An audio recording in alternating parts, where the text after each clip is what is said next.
Tip number 229 from the book 501 Contractor Tips. This one is one of my favorites. Parking, job site parking. I have worked in areas where there is no parking. They don't want you parking near there. The other property owners don't want you parking over there either, and it is a nightmare. One time I worked on a job where it had 2 parking spots. That was it. And there were 2 contractors on the job. We were one of them. I rode to work with another contractor and our helper. So we pulled in, and he had his helpers with him. So this was it. This was fine. He was working on the concrete. We were working on some of the framing. And it was fine when it was just us.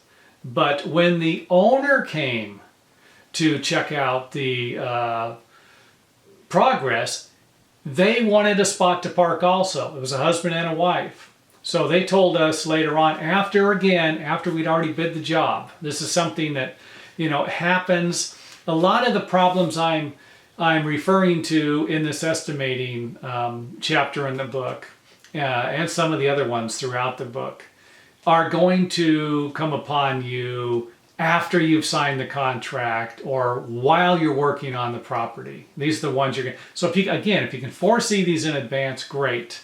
And I don't know how many times I've actually went to a project and had them say, oh, parking is not going to be a problem. No problem. Don't worry about it. You're not going to have a problem with the neighbors. And then all of a sudden you have a problem with the neighbors. If it's in your contract, you're going to be covered. If it's just word of mouth and you're just going by what someone else says, you could be in a world of hurt. So especially if you have like heavy equipment and you need to move it somewhere and you're taking this equipment off the property every single day, that could be costly. So, but this particular job we went to, eventually there was only one spot for the contractor, and it was whoever got there first in the morning. And you couldn't leave. We couldn't leave to go get lunch. We couldn't leave to go to the lumber yard, nothing. Because if you left, someone else would take that spot. And I'll never forget this job, and it's probably the reason why I put this tip in here. But there are other problems with parking. You could actually have enough area, but they don't want you parking on the project. You got to park off-site. I mean, it's a nightmare to consider all of the possibilities in advance of the problems you could encounter during a construction project, especially if you're going to be there a long time.